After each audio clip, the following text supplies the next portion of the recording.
Imagine you walk into your sister's house and everything is exactly where it should be.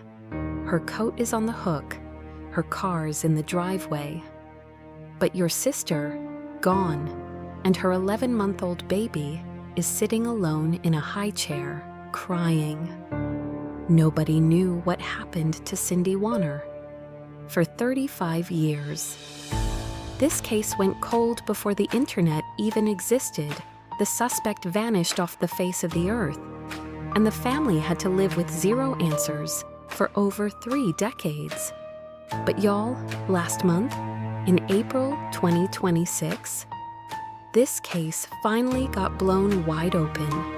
And the way they caught this guy? Absolutely wild. Because this story has twists that'll straight up mess with your head. On November 25, 1991, a relative walked into a house in Granite Bay, California, to an eerie domestic scene. A coat was still on its hook. Cindy Wanner's car sat in the driveway.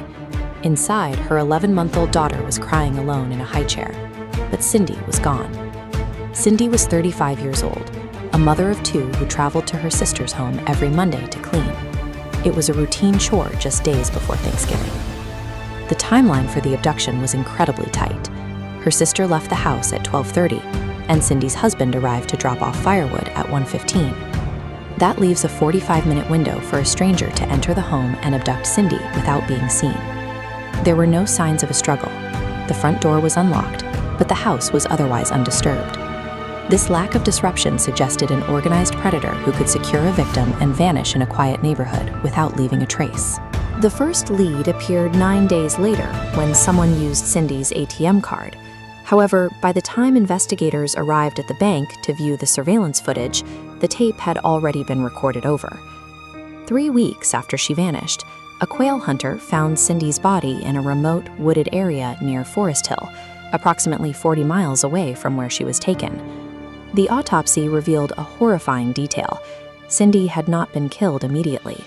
Pathologists determined she was kept alive for up to 2 weeks before she was strangled. Investigators realized they were hunting a disciplined patient killer, someone who had a secure location to hold a victim captive for 14 days before dumping her body in the woods. At the site where Cindy was found, detectives recovered physical evidence: beer cans, cigarette butts, a paper bag containing a pornographic video, and distinct green wool fibers. Investigators lifted fingerprints from the evidence and ran them through national databases in the US and Canada, but the search returned no matches. Decades passed with zero answers. When the case was reopened in the early 2000s, DNA testing on the cigarette butts failed to identify a suspect because the technology at the time wasn't sensitive enough to generate a usable profile. In 2026, the Placer County Cold Case Unit made a final attempt. They submitted a last piece of evidence to the Contra Costa County Sheriff's Office Forensic Lab for specialized analysis. Advanced SNP profiling and genetic genealogy finally succeeded where previous tests had failed. The analysis identified the DNA contributor as James Lawhead Jr. The biological proof had been sitting in evidence for 34 years, waiting for forensic technology to become sophisticated enough to decode it. James Lawhead Jr. was a convicted sex offender. He had been released from prison in early 1991, just 10 months before Cindy was kidnapped. His release followed a systemic failure. Though state psychiatrists had diagnosed him as a mentally disordered sex offender who could not be treated, Law had served only 11 years of a 19-year sentence for a previous violent assault on a grandmother and a child. Despite having a name, detectives couldn't find him. Lawhead had seemingly vanished in 2005, leaving no documented records of his existence for over 20 years. A breakthrough came when an analyst at the Scottsdale Police Department used a state transportation database. They ran Lawhead's old photos through facial recognition software to scan for modern matches. The software found him.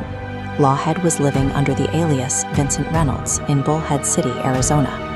A killer who successfully evaded traditional tracking for decades was caught when a digital scan identified his features on a modern ID. In April 2026, law enforcement arrested the 64-year-old Lawhead at a home in Arizona. Investigators discovered that the house where Lawhead had been hiding was owned by his sister, 71-year-old Terry Lawhead Steele. Over the years, detectives had interviewed Terry multiple times. She had repeatedly claimed she hadn't seen or heard from her brother in 2 decades, while she was actually providing him with a place to live. Terry was located in South Carolina and arrested on an accessory charge for her role in helping Lawhead evade capture. This case remained unsolved for 35 years, not just because of a lack of technology, but because of a deliberate, long-term deception by the killer's own family. For over 3 decades, the children and family of Cindy Wanner lived with the painful silence of an unsolved crime. The arrests in 2026 finally ended 35 years of uncertainty. Aliases and family cover-ups eventually failed against the emergence of advanced DNA analysis and digital identification tools. The resolution of this case proves that the work of dedicated investigators never truly stops, finally providing the truth to a family